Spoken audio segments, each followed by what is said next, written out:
investisseurs.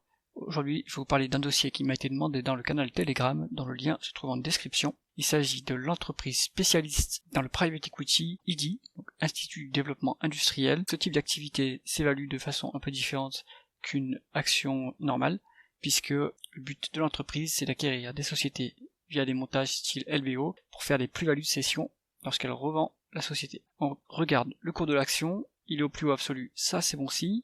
Le chiffre d'affaires, ça ressemble pas à grand chose. Et c'est normal, puisqu'il y a très peu de chiffre d'affaires pour ce genre d'entreprise. Ça correspond principalement aux commissions de gestion de la filiale IDICO de l'entreprise.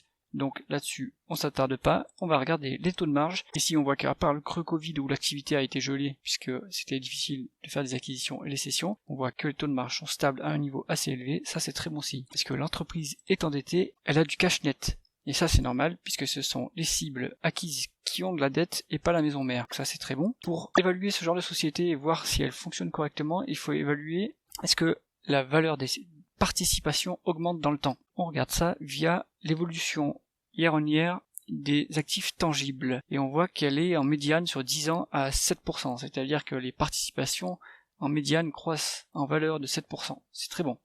Est-ce que IDI verse un dividende ? Et est-ce qu'il est soutenable?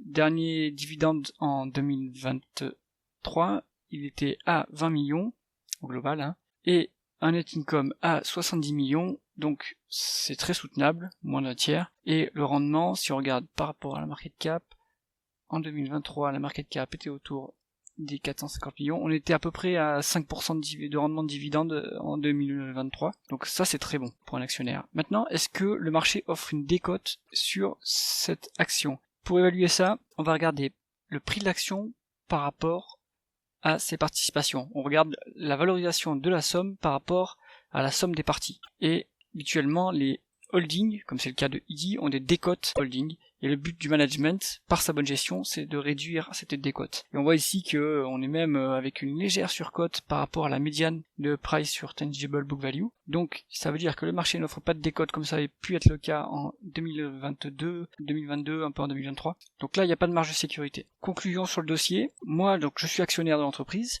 Le rendement du dividende est bon. Du coup, ça permet de patienter. Par contre, il ne faut pas s'attendre à ce qu'il y ait une réduction de la décote tant que les participations, tant que la valeur des actifs tangibles n'augmente pas plus vite que le prix. Donc c'est tout pour cette analyse. Si vous aimez mon travail, soutenez-moi via le lien en description. Abonnez-vous à la chaîne pour ne pas rater les prochaines vidéos et moi je vous dis à la prochaine.